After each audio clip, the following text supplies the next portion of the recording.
Good last week. It's our last match against Purdue. It's I think we've gone in there and I think in the past 5 or 6 years we've won one match at their place, and to go in there on the road and to get hammered in the fifth set the way that we did, and turn around and fight and scratch and claw, and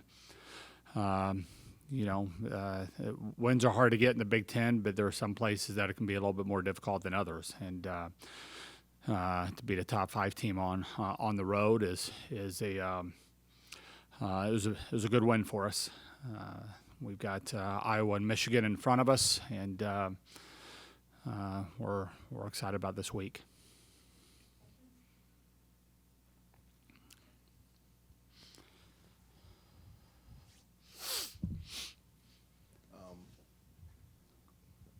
Going back to put this thing down for now. Come on, I thought you were a pro here. Well, I'll pull it out later. Jumping back to the Purdue match, Anna Smrek, it seemed like that was maybe one of her more impactful matches. But just what did you see there, and what do you think went into her being as effective as she was? Anna's an important player for us. She's got a lot of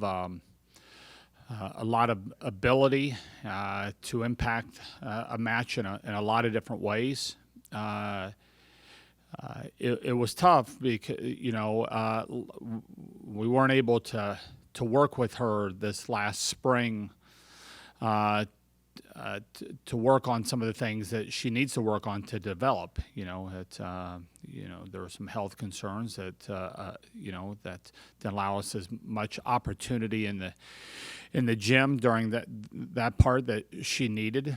And then the summer, just the ludicrous disparity in the rules that don't allow the coaches in our sport to work with players.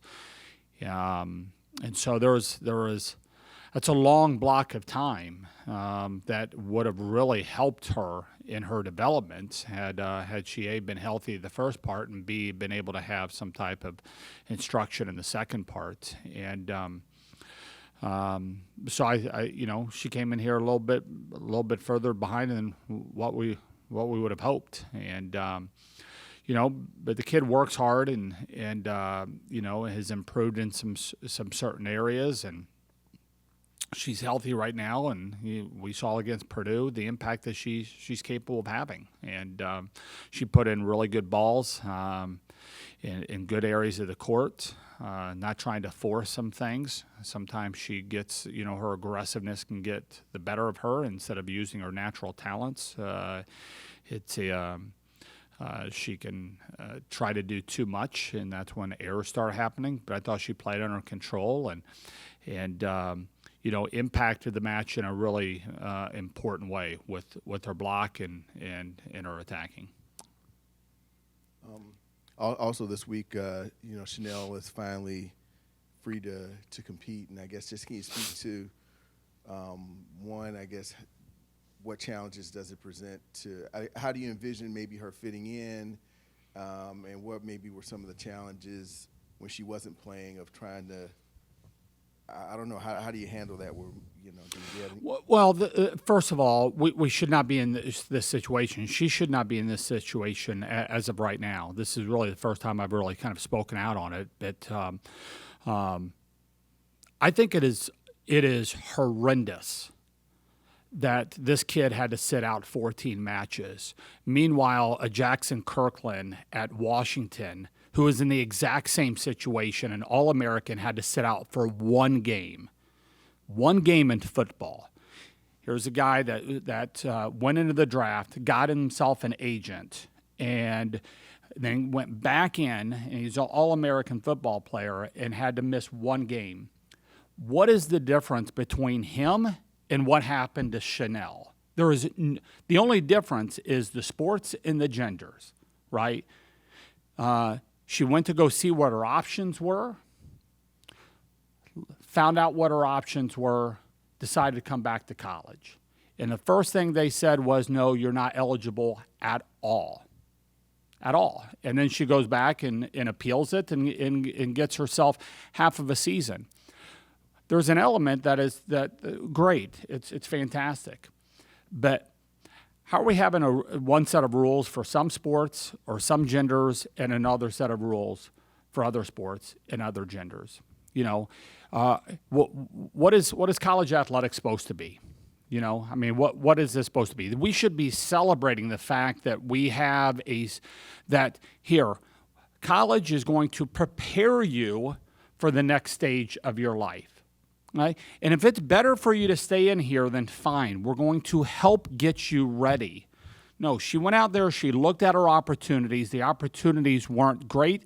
The only way that you can find out in our sport what opportunities exist, because the pro leagues are overseas, the only way to find out the opportunities is to talk to an agent. That's the only way. We don't have pro leagues in our own country. So she goes, she sees what her opportunities are, then comes back here and is told that she's got to miss half of a season.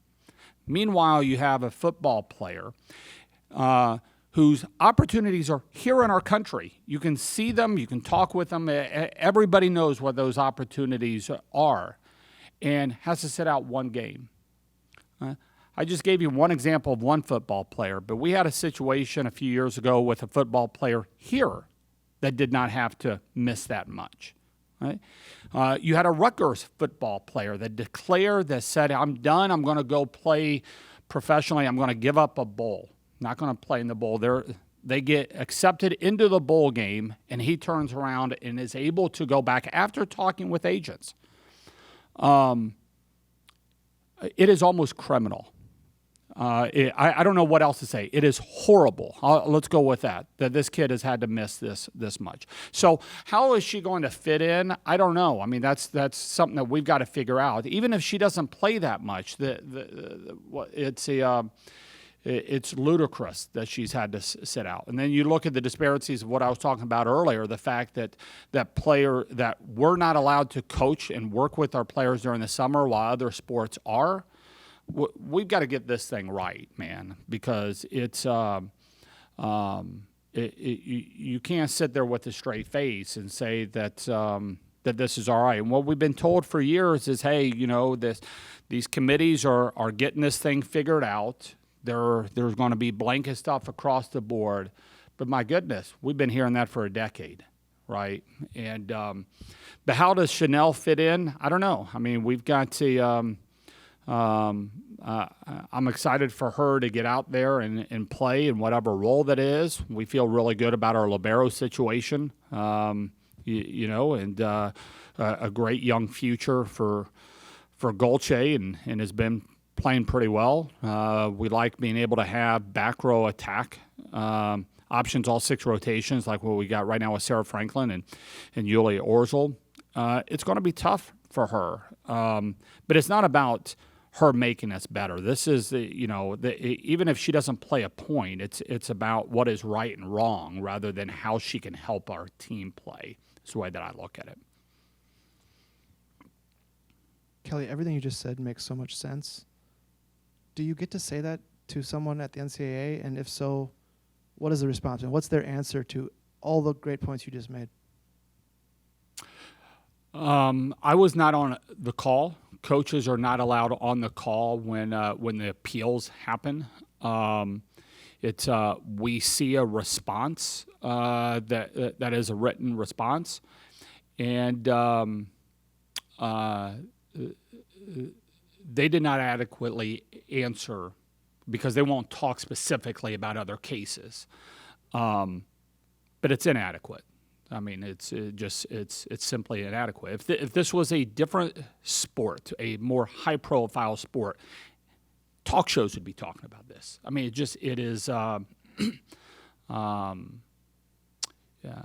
It's more than just a shame. It's blatantly unfair, and in the eyes of the NCAA, there should not be a difference between a student athlete for one sport to another sport, one gender to another gender, one division to another division. The NCAA should be above that, right? And in this case, they clearly have not.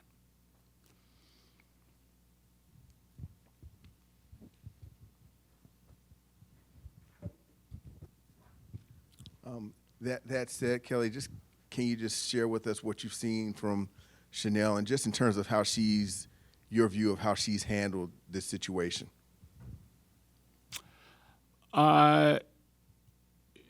She's been ready to knock somebody's head off for a long time. I can tell you that.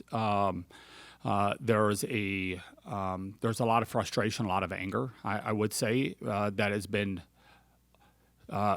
with very maturely compartmentalized. It's she is a joy to have around in the gym. Her work ethic, I'll put up there with as much as anybody. She's in the gym multiple times a day, just getting reps and working on her game. Her work ethic is off the charts. Her maturity is off the charts. Her ability to to connect with teammates and be a team first player is a joy. There's anger, but it's well placed. I mean, she just doesn't wear it on her sleeve all the time. But it's I see a kid that's on a mission and with purpose of, can she have an impact in ways so that other people aren't having to take this ride with her. We've got to get a system that gets rid of waivers. Right, just the mental and emotional toll that puts on people of having to wait and then get a decision and go back and have an appeals process. We got to get rid of that system. I don't understand. This is going to be my little thing of. I think every single college athlete ought to have 5 years to play 5 years. Period. That would have a bigger impact than NIL. Every single player, if they wanted to, student athlete gets grad school paid for. No debt. I mean, that'd be amazing. There's no reason why we can't have that. But instead, we're picking and choosing. Football they can play 3 or 4 games without losing a year of eligibility, and this sport can get an agent. This one can't. You get rid of waivers for injuries. You get waivers for whatever. Here, we've got the ability of having every athlete get grad school paid for 5 years, no waivers. If you get hurt, fine with that. But the emotional toll that this takes on people of going back and forth with people is ridiculous. But we're a better team, even though the fans haven't seen Shanel play yet. We're a better team with her in the gym than what we would be without her. Can you talk about playing on ESPN2 on Sunday and your goal to get the sport of volleyball more national attention? You've always been great at lowering the temperature in the room. It's a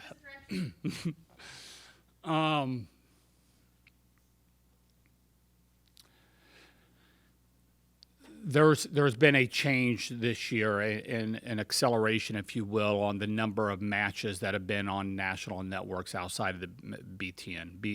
Big Ten Network has been a leader in our sport, and they're promoting and putting games on and thinking outside the box, progressive with a lot of sports. Certainly, we've been right up there, and to have ESPN that has taken a bigger presence is important, and it's not just our. There's an element of what's taking you so long, right? But I see an adjustment happening with women's sports across the landscape, and I think it's a good business move. As long as you're going to promote it and market it in the same way, it's you've got the monster that is football, right? But there's no reason why, if you're promoting the women's sports similar to what you are with some of the other men's sports, that can't be, a similar deal. And I think we have seen coverage in every way possible that has increased in women's sports here in the year of 50 years of Title IX that have been fantastic. ESPN has certainly increased their coverage, and I think we'll be on there a couple times in the next over the course of a week or so, and I think there'd be years that we were probably on there maybe once or twice, which is almost hard to believe. But no, it's great, and and I'm sure volleyball people will continue to watch and like they have been, and hopefully we're able to play well.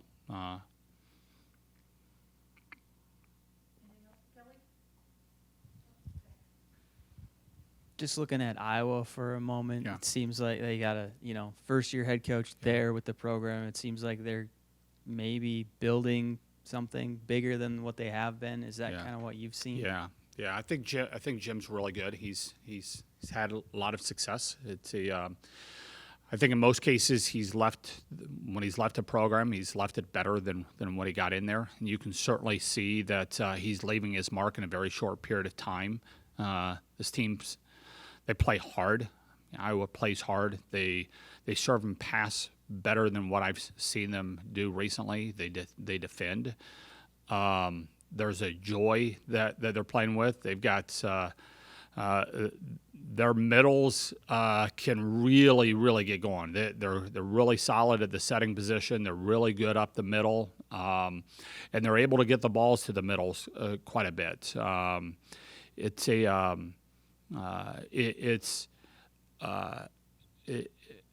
He's got them going in a really good direction, and a lot of times you can't see that first year or halfway through the first year. It's really dramatic when you're watching film of how the direction that their program is heading, and we've got our hands full on Friday, that's for sure.